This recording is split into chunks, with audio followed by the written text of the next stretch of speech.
Get off my plane now! Picture this. A flight attendant standing at the aircraft door, her hand raised, her voice calm but absolutely firm. "Sir, you need to leave this aircraft. Now." The man's face is beet red, veins bulging from his neck. Around them, a dozen passengers have their phones out, recording every second. The tension in that cabin is so thick you could cut it with a knife. And this video? It's about to go viral. 8 million views in 48 hours. Cut to 2 days later. The CEO of the airline is sitting in her corner office, watching this exact video on her computer screen.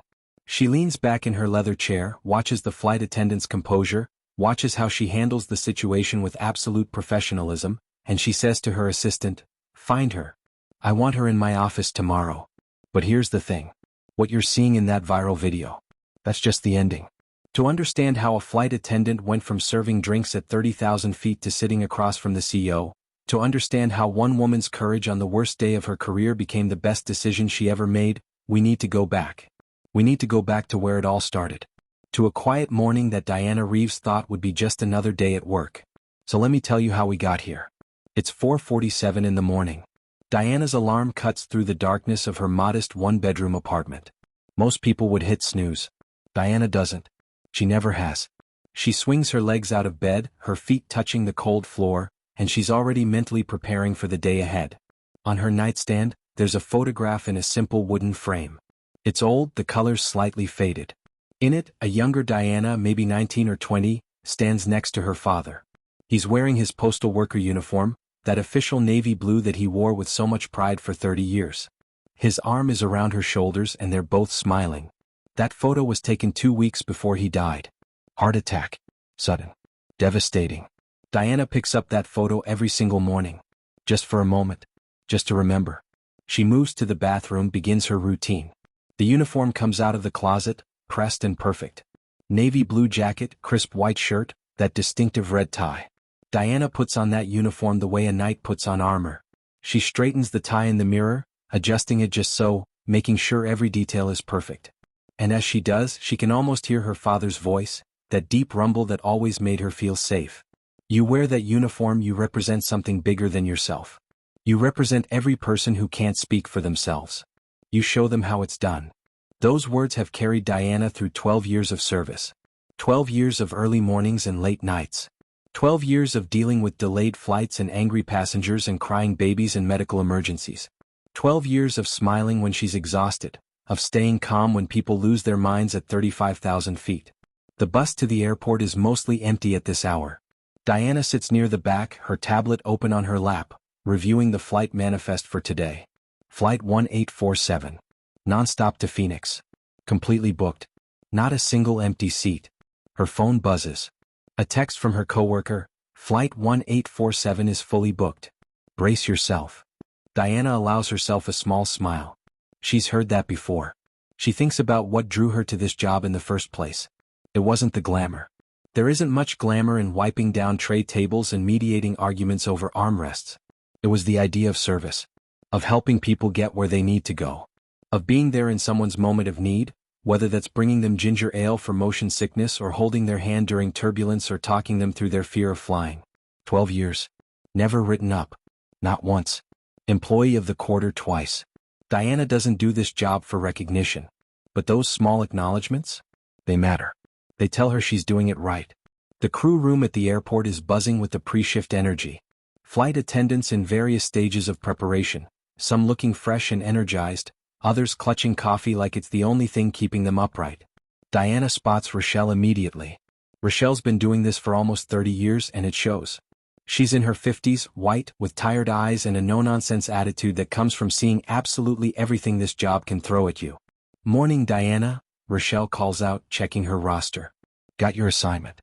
First class on 1847. Around them, the other crew members are gathering. There's Kevin, and you can tell he's new just by looking at him. Early 20s, nervous energy, triple-checking everything. He's been on the job maybe 3 months. Still gets flustered when passengers are rude. Still takes things personally. Then there's Yuki. Yuki's been flying for almost 20 years. Japanese-American woman in her 40s with a dry sense of humor that can cut tension in seconds. She's seen it all, done it all, and has exactly zero patience for nonsense. Rochelle continues, First class is packed. Connections from that tech conference in Seattle. You know how those can be. Diana nods.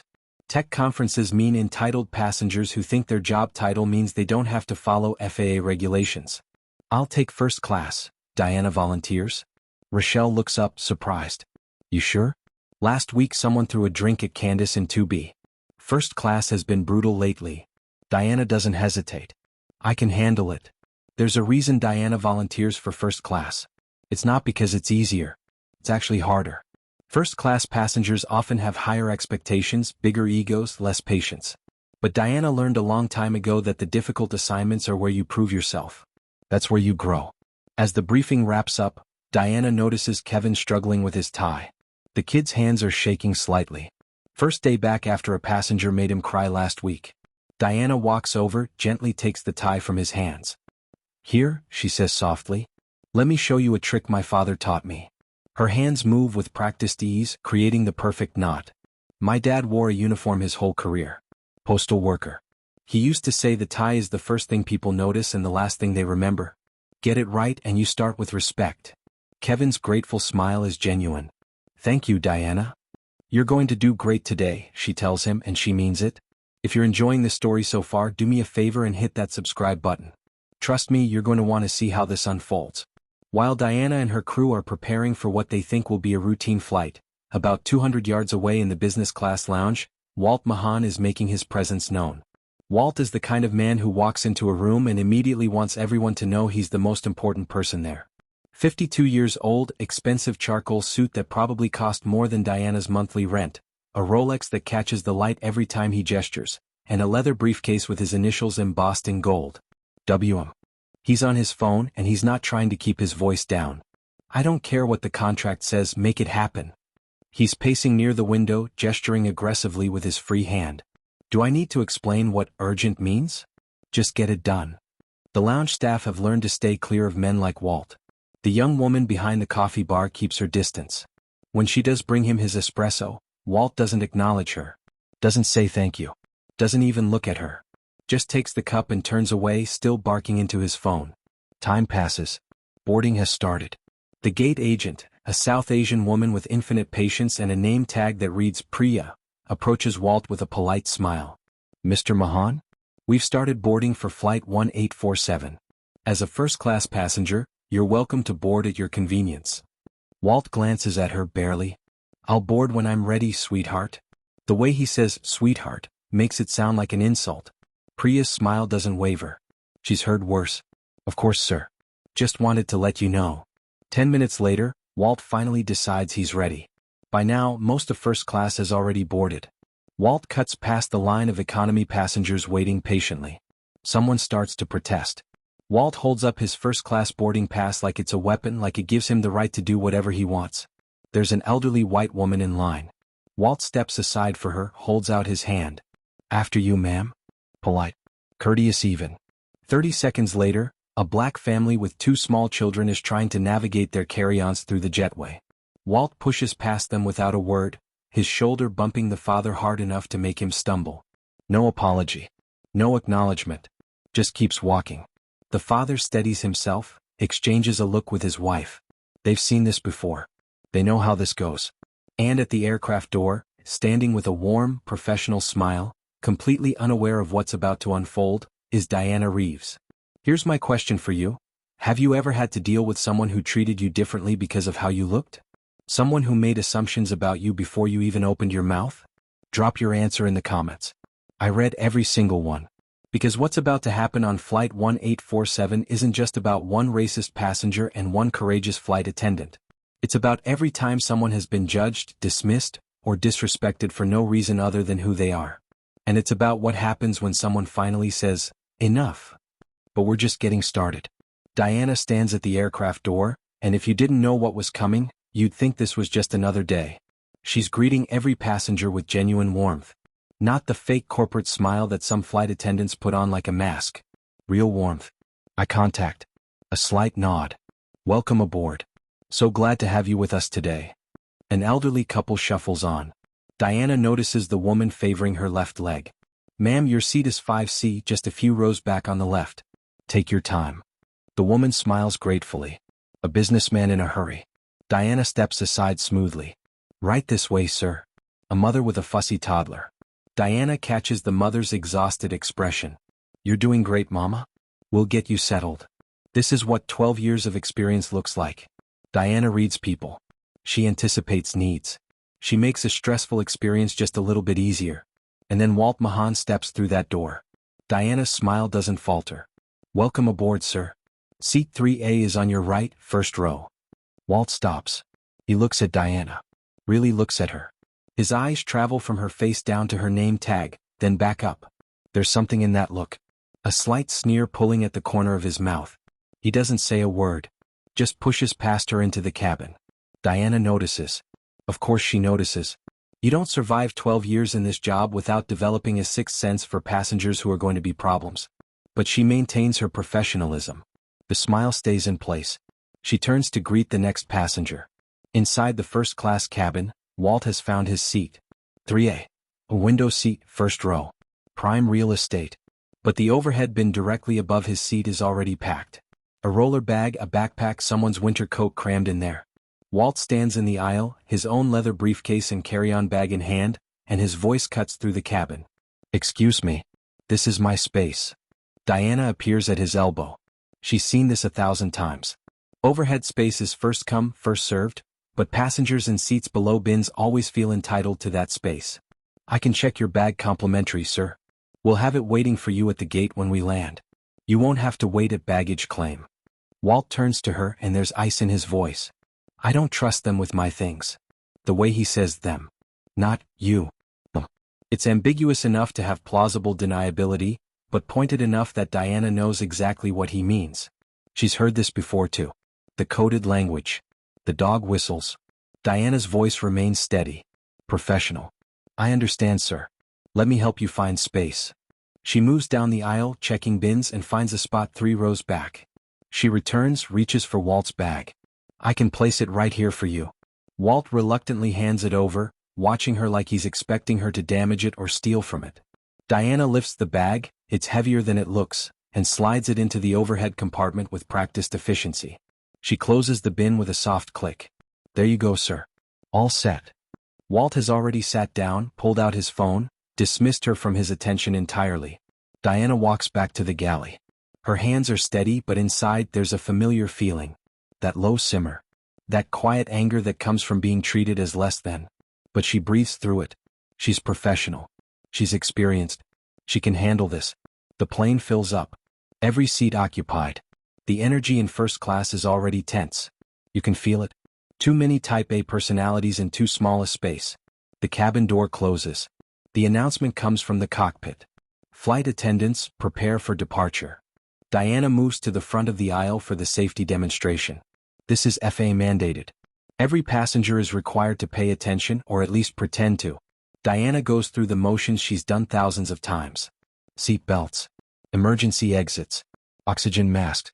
Flotation devices. And Walt Mahonne is on his phone. Loud. Very loud. No, I need those numbers by tomorrow morning. I don't care if you have to work all night. Make it happen. Diana continues the demonstration, but her eyes flick to Walt. Other passengers are glancing at him too, some annoyed, some just uncomfortable with the disruption. The demonstration ends. Diana walks directly to Walt's seat. She leans down slightly, her voice low and polite. Sir, all devices need to be in airplane mode for takeoff. Walt doesn't even look at her. I'm finishing something important. Diana straightens. She doesn't move. Just waits. Patiently. Visibly. 10 seconds pass. 20. 30. Finally, Walt ends his call with an exaggerated sigh that you can hear 3 rows back. He makes a big show of switching his phone to airplane mode. Happy now. Diana's voice is perfectly pleasant. Thank you for your cooperation, sir. But inside, she's adding him to her mental list. Problem passenger. Watch carefully. The plane takes off. That moment when the engines roar and the ground falls away and you're committed. No turning back now. Once they reach cruising altitude, Diana begins the beverage service. This is first class, so it's the full service. Warm nuts. Real glasses, not plastic cups. Cloth napkins. She moves down the aisle with her cart, and when she reaches Walt, she has her professional smile ready. What can I get you to drink, sir? Walt doesn't look up from his laptop. Whiskey. Me. And make it quick. Not please. Not thank you in advance. Just a command. Like Diana is hired help. Which technically she is. But there's a way to speak to people and this isn't it. Diana pours the whiskey.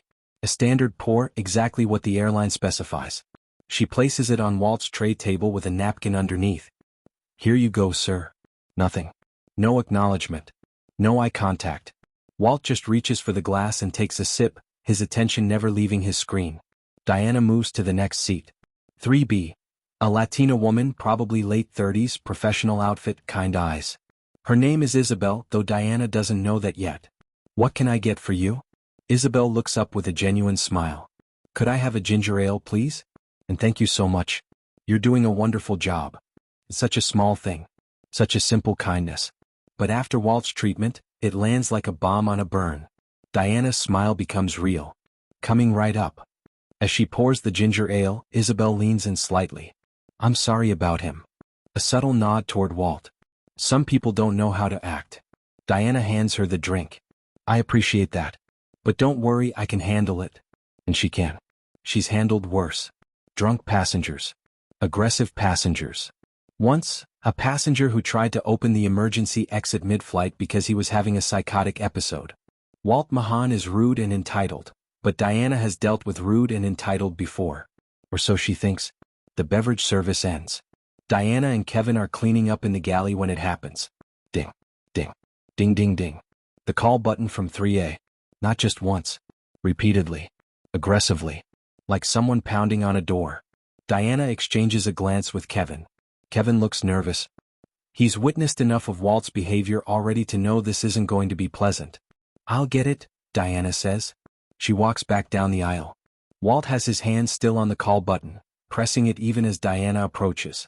She stops beside his seat. How can I help you, Mr. Mahonne? Walt holds up his glass. There's maybe a half-inch of whiskey left. This whiskey is garbage. Get me a better brand. Diana's had this conversation before too. I apologize, sir, but that's the only whiskey we carry in this category. I'd be happy to offer you our bourbon selection, or we have several vodka options. Walt cuts her off. Are you incompetent or just not listening? The words hit the air like a slap. The passenger across the aisle looks up from his book. Isabel in 3B goes still. Even the businessman in 4A, who's been working on his laptop with headphones in, seems to sense the shift in atmosphere. Diana takes a breath. Her voice remains calm. Level. Professional. Sir, I'm trying to help. We have bourbon, vodka, gin, rum. I can bring you our full beverage menu if you'd like to see all the options. Walt leans back in his seat, and there's something calculating in his expression now. Something mean. Where's your supervisor? I want someone who actually knows what they're doing. Behind Diana, she hears Kevin's sharp intake of breath. He's standing at the galley witnessing this. Diana squares her shoulders. I am the lead attendant for this cabin, sir. And Walt laughs. Actually laughs. Not a chuckle. A full, loud, derisive laugh that makes several passengers turn and stare. Of course you are. He shakes his head, like he's just heard the punchline to a predictable joke. Diversity hire. He says it loud enough. Loud enough for Isabel to hear. For the businessman across the aisle to hear. For Kevin standing 15 feet away to hear. Diversity hire. 2 words that reduce 12 years of service, 2 Employee of the Quarter awards, thousands of hours in the air, hundreds of satisfied passengers, countless challenges overcome, all of it, reduced to 2 words that suggest Diana didn't earn her position. That she's only here because of the color of her skin. That she's not qualified. Not competent. Just a box to check. Diana's jaw tightens. Just for a second. Just a brief moment where the mask almost slips. But when she speaks, her voice is steady. I'll bring you our full beverage menu, sir. She turns. Walks away with her head high, her posture perfect. Dignified. Professional. But Kevin sees what the passengers can't see. As Diana reaches the galley, her hand, the one not visible to the cabin, is trembling. Just slightly. Just enough to betray that she's human. That words hurt. That being disrespected and dismissed and reduced to a racist assumption hurts. Kevin steps toward her. Diana, I can? Diana holds up her hand. It's fine. I've got this. But her voice is tight. Controlled. Like she's holding something back. She pulls out the beverage menu from the galley drawer. One of those laminated cards with all the options listed. Her hands are steady again now. She's composed herself. She's put the armor back on. As she walks back down the aisle with the menu, Isabel catches her eye. There's something in Isabel's expression. Solidarity. Sympathy. Anger on Diana's behalf. Diana hands Walt the menu without a word. Walt takes it without looking at her. Finally. Someone who can follow simple instructions. Diana walks back to the galley. And now she's not just managing a difficult passenger. Now she's managing her own emotions. Managing the anger that's building. The frustration. The exhaustion of having to prove herself over and over and over again to people who've already decided she's not good enough. Kevin is watching her with wide eyes. Diana, you should tell Rochelle. Or the captain. That was. I know what it was, Diana says quietly. And I'm handling it. But here's what Diana knows that Kevin doesn't understand yet. If she reports every racist comment, every microaggression, every sneer and dismissal and assumption, she'd spend half her career filling out incident reports. She'd be labeled as difficult, overly sensitive, someone who can't handle the job. So you pick your battles. You develop thick skin. You smile and you nod and you do your job with excellence so that no one can say you didn't. That's the game. That's what it takes to survive. But Walt Mahonne isn't done. Not even close. If this story is resonating with you, if you've ever had to bite your tongue and smile through disrespect, hit that like button and subscribe. Because what happens next is going to make you stand up and cheer. Let me ask you this. When is the right time to stop being professional and start standing up for yourself? When does tolerance of bad behavior become enabling of bad behavior? Think about that. Because Diana is about to reach that line. And when she does, everything changes. An hour into the flight, it's time for the meal service. In first class, passengers get actual meals. Not just pretzels and cookies. Real food on real plates with real silverware. It's one of the perks of paying 3 times what economy passengers pay. Diana and Kevin are working together, moving down the aisle with their carts. The smell of the meals fills the cabin. Some passengers are working, some are watching movies, some are trying to sleep. It's the normal rhythm of a flight. Diana reaches row 3. Walt is still on his laptop, typing furiously, his fingers hammering the keys like he's angry at them. Diana's voice is pleasant. Professional. Like the last interaction never happened.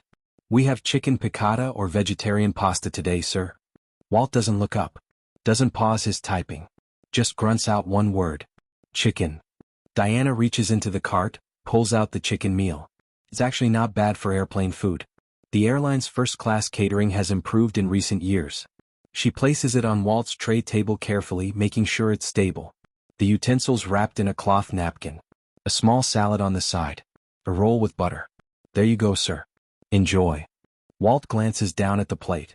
Just a glance. Less than 2 seconds. And his face twists into an expression of disgust. This looks disgusting. Diana has learned not to take food complaints personally. Everyone's a food critic at 35,000 feet. I apologize if it's not to your preference, sir. I can. Walt cuts her off. His voice is louder now. Sure. You people never get anything right. You people. Those 2 words hang in the air like smoke. Like poison gas. Isabel in 3B, who was about to take a bite of her pasta, freezes. Her fork suspended halfway to her mouth. She shifts uncomfortably in her seat, her eyes moving between Diana and Walt. Diana's voice is very quiet. Very controlled. Excuse me? And now Walt looks at her. Really looks at her. Makes eye contact for the first time since he boarded. And there's something in his expression. Something ugly and raw and honest. The mask has slipped. Whatever thin veneer of civility he was maintaining is gone. You heard me.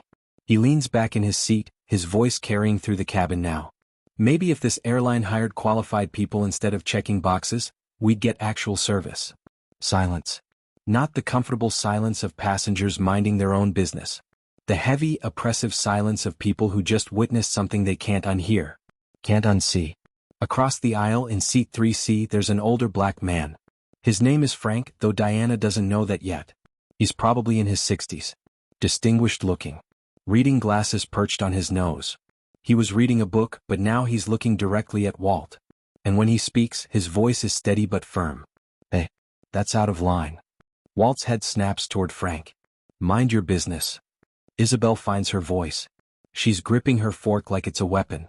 She's been nothing but professional to you. To all of us. Walt doesn't even look at Isabel. His eyes are still on Diana. I'm speaking to the flight attendant, not the peanut gallery. Behind Diana, Kevin has been watching this entire exchange. His face is flushed. His hands are clenched. He's young and he hasn't learned yet that sometimes intervening makes things worse. He steps forward. Sir, please? Walt's laugh is bitter. Great. Now they're ganging up on me. Is this how you treat paying customers? Diana holds up her hand. Not to Walt. To Kevin. A clear signal. Stand down. I've got this. Kevin stops, but he doesn't back away. He's positioned himself so he's visible. Present. Back up if Diana needs it. Diana's voice when she speaks is different now. Still controlled. Still professional. But there's steel underneath. The kind of steel that comes from 12 years of taking abuse and finally reaching the limit. Mr. Mahonne. I'm going to need you to lower your voice and treat crew and passengers with respect. It's not a request. It's a requirement. For a moment, just a moment, it seems like maybe Walt will back down. Maybe some small part of his brain that still understands social norms and consequences will kick in. Maybe he'll mumble an apology and this will de-escalate. But that's not what happens. Walt stands up. Not gracefully. Aggressively. His chair lurching back. He's a big man. Over 6 feet. Probably 200 pounds. And he's standing in the aisle now, and Diana, who's 5'6", is suddenly very aware of the physical power imbalance. Walt's voice is loud. Angry. All pretense of civility completely abandoned. I paid good money for this seat, and I don't need to take orders from someone like you. Someone like you. Not a flight attendant. Not an employee. Someone like you. And the emphasis, the way he spits out that last word, makes it crystal clear what he means. There's no ambiguity anymore. No plausible deniability. No coded language. Diana's training kicks in. De-escalation protocols. Keep your voice calm. Reduce the threat. Sir, I need you to sit down. Walt takes a step toward her. Just one step. But it's enough. Enough to change the dynamic from confrontation to threat. His voice drops, but it's not calmer. It's more dangerous. Quieter rage is often worse than loud rage. Make me. Those 2 words are a challenge. A dare. And everyone in first class is watching now. Passengers in rows behind are craning their necks. Someone's pulled out their phone. Someone else is recording.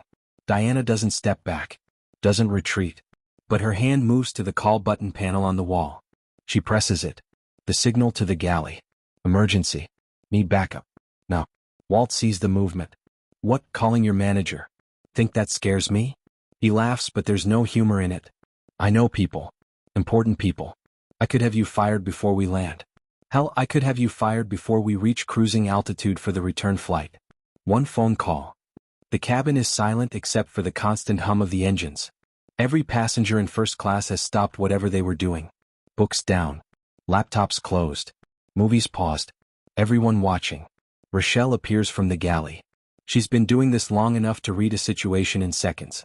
Her eyes take in Walt standing, Diana's defensive posture, the tension radiating through the cabin. What's going on here? And Walt, smooth as silk, transforms. His voice shifts. Becomes reasonable.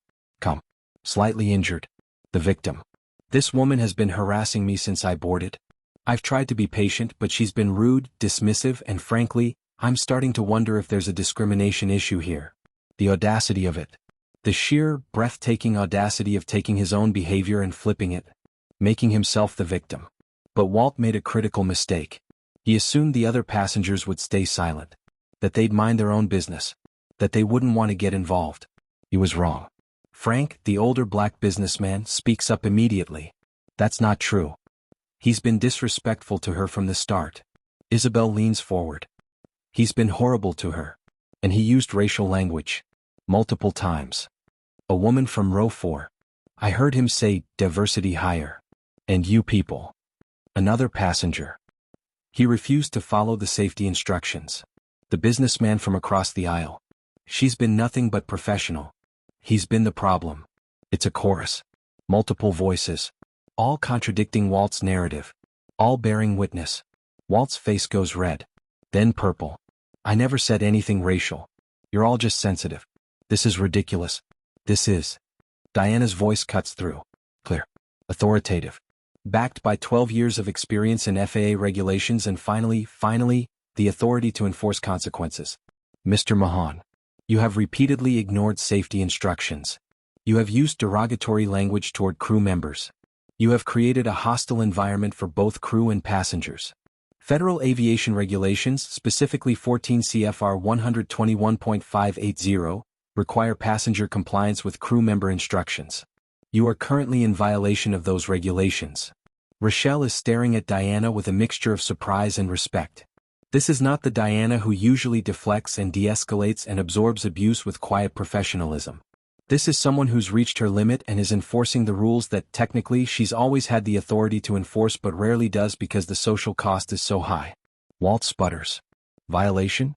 I haven't violated anything. This is. Diana continues, her voice level and firm. Creating a disturbance aboard an aircraft is a federal offense.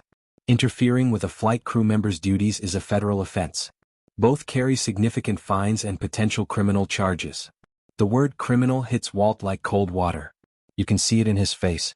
The calculation. The realization that maybe, just maybe, he's gone too far. But he's also a man who's spent his entire life believing that money and connections and the right skin color and the right gender mean he can do whatever he wants without consequences. That the rules don't apply to him. That he can talk his way out of anything. So instead of backing down, he doubles down. You're threatening me? You're actually threatening me? He looks around the cabin, appealing to the other passengers. You're all seeing this, right? This is discrimination. This is. But the passengers aren't on his side. Not one of them. They're looking at him with expressions ranging from disgust to anger to simple exhaustion that someone like Walt exists in the world. Diana takes a breath. Behind her, Kevin is tense, ready to intervene if Walt becomes physical. Rochelle has her hand on her radio, ready to call the captain. Isabel has her phone out, recording now because she knows this needs to be documented. And Diana makes a decision. The kind of decision that changes everything. The kind of decision that can't be taken back. But before we get to that decision, I need you to do something for me. If you're invested in this story, if you want to see how Diana handles this, hit that subscribe button right now. Because what happens in the next few minutes is going to restore your faith in justice. Here's my question for you. Have you ever reached a breaking point? That moment where you stop tolerating what you've always tolerated? Where you finally say, enough? Drop your story in the comments. I want to hear about the moment you found your spine. Because Diana is about to find hers. And Walt Mahonne is about to learn that actions have consequences. Even at 35,000 feet. Even in first class. Even when you think you're untouchable. The next few minutes are going to change everything. And this is where everything changes. This is the moment Diana Reeves stops being just a flight attendant and becomes something more. She's done playing defense. She's done absorbing insults. She's done being professional in the face of profound disrespect.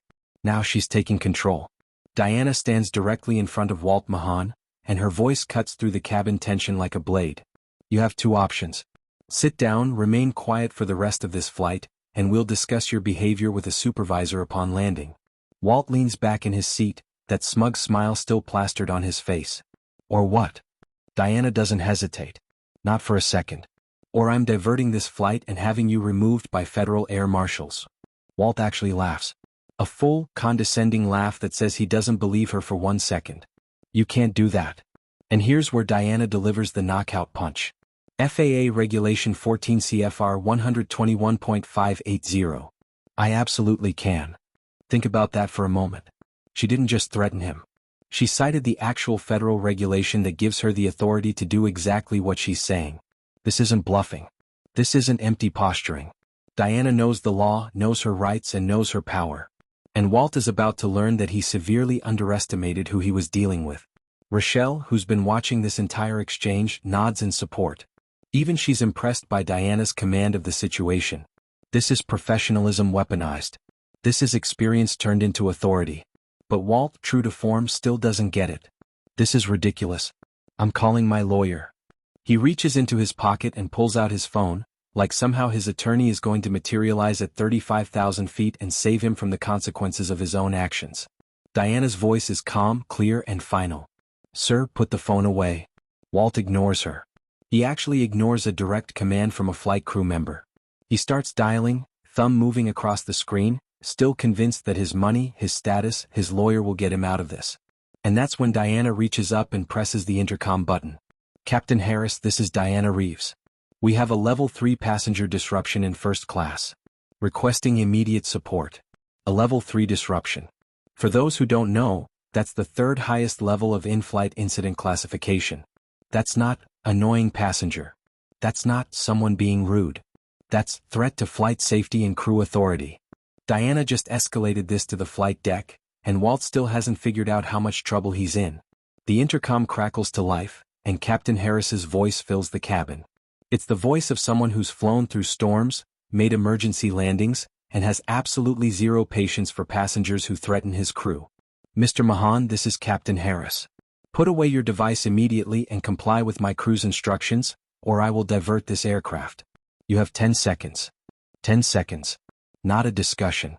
Not a negotiation. An ultimatum from the person who controls where this plane goes. Walt looks around the cabin. Every single eye is on him. The businessman in 3B. The elderly couple in row 5. Isabel with her oxygen tank. Little Kevin with his dinosaur book. The woman with the baby. Everyone is watching him realize that he's not special here. He's not above the rules. He's not in control. This is insane, Walt mutters, but his voice has lost its edge. 5 seconds, Mr. Mahonne, Captain Harris responds. No emotion. Just counting down. Walt sits down hard, throwing his phone onto his tray table like a child having a tantrum. The sound echoes through the silent cabin. Diana could leave it there. She's won. He's complied. But she doesn't leave it there because this isn't just about this moment. This is about every flight attendant who's ever been disrespected. Every service worker who's been treated like they're invisible. Every person who's been judged by someone who thought their job title made them superior. Thank you, Diana says, with the kind of professional courtesy that somehow makes the moment even more devastating for Walt. Now, given your behavior, you're no longer welcome on this aircraft. Walt's eyes widen. We're in the air. Captain Harris, Diana continues, pressing the intercom again, please radio ahead to Phoenix Sky Harbor. Request law enforcement meet us at the gate. Before we continue with what happens next, if you're as invested in this story as I am, hit that subscribe button. These are the kinds of real human stories that remind us what courage actually looks like. And watch what happens to Walt's face. It goes from red to pale in about 3 seconds. All that anger drains out and gets replaced with something else. Fear. Realization. The sudden understanding that actions have consequences. You can't be serious. But Diana is completely serious. And now she does something that everyone in that cabin will remember for the rest of their lives. She leans down, her voice quiet, but somehow everyone is straining to hear every single word. Mr. Mahonne, I've worked for this airline for 12 years. I've dealt with medical emergencies, turbulence that injured passengers, and once landed during an engine fire. You think your insults affect me? They don't. But I won't let you create an unsafe environment for these passengers or disrespect my crew. Think about what she just said. She's handled actual life or death situations. She's been there when things went truly wrong. And this man, with his insults and his superiority complex, thinks he can rattle her? She's putting his entire tantrum in perspective, showing him exactly how small he is. Diana stands up straight, and her next words carry the weight of federal law behind them. When we land, you'll be met by Port Authority police. They'll decide whether federal charges are warranted for interfering with a flight crew. Federal charges. Not a slap on the wrist. Not a stern talking to. Actual criminal charges that could result in fines up to $25,000 and potential jail time.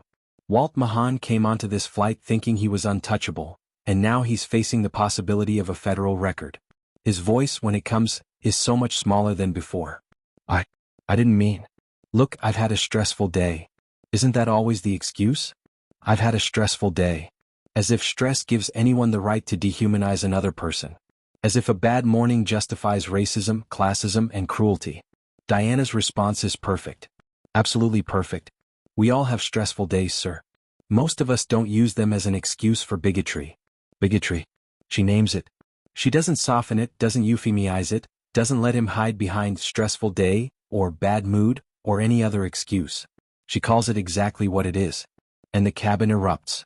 Scattered applause breaks out, starting somewhere in the middle rows and spreading forward and back. It's not coordinated. It's organic. It's passengers who have been holding their breath for 20 minutes finally exhaling, finally able to show their support for the woman who stood up not just for herself, but for basic human decency. Isabel reaches out and squeezes Diana's hand. No words. Just that gesture of solidarity and gratitude. Frank, the elderly businessman, nods with the kind of deep respect that comes from recognizing real courage when you see it. And little Kevin looks up at Diana like she's a superhero. Because in this moment, on this flight, she absolutely is. Diana has just done what so many people wish they could do. She stood her ground. She knew her power. She used her authority not for revenge but for justice. She didn't let someone's money or status or aggression make her back down. Now I want to ask you something. Have you ever witnessed a moment like this? Where someone finally stood up to a bully and everything shifted? Drop your story in the comments. I read every single one. But here's what makes this moment even more powerful. Diana didn't do this for applause. She didn't do it for recognition. She did it because it was right. Because Isabel deserved better. Because Rochelle deserved better. Because every passenger on that plane deserved to fly without someone creating a hostile environment. And because sometimes, the only way to stop injustice is to face it head-on and refuse to blink. Walt Mahonne sits in his first-class seat, surrounded by the wreckage of his own behavior and finally, understands that he's not the most important person on this aircraft. Not even close. The plane touches down in Phoenix, wheels hitting the tarmac with that familiar thud that signals the end of a journey. But for everyone on Flight 447, this journey isn't quite over yet. Diana picks up the intercom one more time, and her voice is calm, professional, exactly as it's been throughout this entire ordeal. Ladies and gentlemen, we ask that you remain seated while law enforcement boards to address a security matter. No drama. No theatrics. Just the facts. But every single person on that plane knows exactly what security matter she's talking about. They've been waiting for this moment. 2 officers board the aircraft, professional, efficient, the kind of law enforcement presence that brooks no argument. They walk directly to first class, directly to Walt Mahonne, who's been sitting in complete silence for the past 40 minutes, probably running through every possible explanation in his mind. Walt tries to explain himself the moment they reach him. You can imagine what he's saying. Officers, there's been a misunderstanding. I'm a respected professional. I was just having a bad day. This is all blown out of proportion. But one of the officers cuts him off with the kind of statement that ends all debate. Sir, you can explain at the station. At the station. Not here. Not now. Your explanations, your excuses, your justifications. Save them for the people who will decide whether to file federal charges. As Walt is escorted down the aisle, he makes one last attempt at eye contact with Diana. Maybe he's looking for some sign of triumph on her face. Maybe he wants to see gloating or anger or satisfaction. Maybe he's hoping for some indication that they're both just people who had a bad moment. But Diana doesn't even look at him. She's busy helping an elderly passenger retrieve their bag from the overhead compartment, making sure they have everything they need, doing her job exactly as she's always done it. To Diana, Walt Mahonne has already become irrelevant. He's no longer her problem. He's no longer her concern. He's just someone being removed from her aircraft so she can take care of the passengers who actually matter. And as Walt disappears through the aircraft door, escorted by 2 officers, the cabin erupts in applause for the second time. But this applause is different. It's not just support for Diana. It's relief. It's vindication. It's the collective sound of people witnessing justice in action. Several passengers immediately approach Diana, asking for her name, her employee number, telling her they're filing formal compliments with the airline. They're taking pictures of her name tag. They're making sure her superiors know exactly what happened on this flight. Isabel, with her oxygen tank and her quiet dignity, wraps Diana in a hug. Thank you for standing up. 4 simple words that carry the weight of everything that's happened. Thank you for standing up. Not just for me. For all of us. For basic human decency. Diana hugs her back, and in that moment she probably feels like she did the right thing. But she has no idea what's coming next. 2 weeks later, Diana receives a call from corporate headquarters. She's being summoned to the regional office, not her usual base but the executive offices downtown. The big building with the corporate logo. The place where decisions get made. Diana is nervous. Terrified actually. Yes, she received positive feedback from passengers. Yes, her supervisor told her the incident was under review. But she also knows how these things can go. She knows that sometimes even when you do everything right, the company decides you made them look bad. She knows that viral incidents can go either way, and corporations don't always side with employees, even employees who followed every rule in the book. She's escorted to the executive floor, the kind of floor with actual art on the walls and carpet that's clearly more expensive than what they use in the main terminals. Her heart is pounding. She's running through everything she said, everything she did, wondering if there's something she missed, some regulation she violated without realizing it. She's brought into a conference room where two people are waiting. Garrett Chin, the VP of Operations, and Patricia Holloway, the CEO. A woman in her 60s, impeccably dressed, a black woman who radiates the kind of authority that comes from decades of breaking barriers and refusing to back down. Diana's heart is racing. This is the CEO. You don't get called in to meet the CEO unless something significant is happening. Patricia's voice is measured, professional. Ms. Reeves, please sit. Diana sits, hands folded in her lap, trying to keep her breathing steady. Patricia continues and Diana braces herself. Video from your flight went viral. 8 million views and counting. 8 million views. Diana feels her stomach drop. That many people saw what happened. That many people have opinions about how she handled the situation. The comments, Patricia continues, are overwhelmingly supportive. But our company also faced criticism for how the situation was handled initially. Here it comes, Diana thinks. The corporate backpedaling. The statement about how she should have de-escalated differently, or been more patient, or found another way to handle an impossible situation. Patricia's expression is unreadable. We reviewed all reports, spoke with your entire crew and interviewed multiple passengers. Diana is bracing for criticism. For corporate speak about areas of improvement, or alternative approaches. And then Patricia smiles. Actually smiles. You did everything right. You protected passengers, enforced regulations and represented this airline with extraordinary grace under pressure. Diana blinks. She's not sure she heard correctly. Everything right? If you're loving this story of justice and recognition, do me a favor and hit that subscribe button right now. This channel is dedicated to stories that remind us what integrity looks like, and I don't want you to miss a single one. Garrett leans forward, and his next words change Diana's entire life. We're promoting you to lead instructor at our Flight Attendant Training Academy. Diana's eyes widen. Lead instructor. That's not just a promotion. That's a complete career change. That's the position that shapes the next generation of flight attendants. Patricia continues, her voice warm with genuine respect. Your salary will increase by 40%, and you'll mentor new attendants on safety protocols and conflict de-escalation. 40%. Diana's been working for this airline for 12 years, and in one moment, everything she's worked for is being recognized. But it's not just about the money. It's about what the promotion represents. It's validation that she did the right thing. That standing up for what's right doesn't just get you in trouble. Sometimes it gets you recognized. Diana's voice cracks when she finally speaks. I don't know what to say. But Patricia isn't finished. We also want you to consult on updating our discrimination response policies. Your experience on that flight exposed gaps in our protocols, and we want your input on how to better support crew members facing similar situations. Think about that. The CEO of an airline is asking a flight attendant to help rewrite company policy. That doesn't happen by accident. That happens because someone recognized that real expertise doesn't always come from the executive suite. Sometimes it comes from the person who's actually in the cabin, facing real situations, making real decisions with real consequences. Patricia stands up and extends her hand, and Diana shakes it, still processing everything that's happening. And then Patricia says something that breaks through Diana's professional composure entirely. Your father would be proud. You wore that uniform with honor. Diana tears up immediately. How did you know about my father? Patricia's smile is knowing, compassionate. I read your original application from 12 years ago. You wrote about him in your essay. About how he served in the Navy, about how he taught you that wearing a uniform meant representing something bigger than yourself. She remembered. The CEO of an airline remembered a detail from a flight attendant's application essay from 12 years ago. Or maybe she didn't remember. Maybe she went back and read it specifically because she wanted to understand who Diana Reeves really was.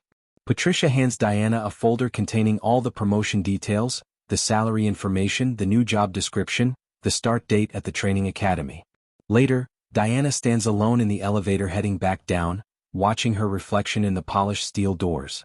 She's still wearing her uniform, the same uniform she wore on Flight 447, the same uniform her father taught her to respect, the same uniform that Walt Mahonne thought made her inferior. She touches the fabric, straightens her name tag, and in her mind she hears her father's voice echoing what Patricia just said, you represent something bigger than yourself. And Diana smiles. A real smile. The smile of someone who stood up when it mattered, who didn't back down when it was easier to stay quiet, who proved that courage isn't about never being afraid, it's about doing the right thing even when you are afraid. The elevator doors open, and Diana walks out into the sunlight, into her new future, carrying that folder and everything it represents. The end screen appears with one final update. Diana Reeves continues to train flight attendants and advocates for airline worker protection. Walt Mahonne was fined $17,500 and banned from the airline. $17,500. Not a slap on the wrist. Not a warning. Real consequences for real behavior. And a lifetime ban from the airline, which means every time Walt Mahonne wants to fly, he'll be reminded of the day he thought he was more important than everyone else and learned, definitively, that he wasn't. Now I want to hear from you. Have you ever stood up for what's right even when it was terrifying? Even when you weren't sure how it would turn out? Share your story in the comments below. Your courage might inspire someone else who's facing their own Walt Mahonne moment. Diana's story reminds us that the uniform doesn't make the person makes the uniform mean something. That respect isn't demanded by job titles or bank accounts, it's earned by how you treat people when you have power over them. And that sometimes, doing the right thing doesn't just feel good in the moment, it changes the entire trajectory of your life. Flight 447 landed safely. But its real destination was something else entirely. It was proof that grace under pressure isn't just a phrase. It's a choice. And Diana Reeves chose correctly.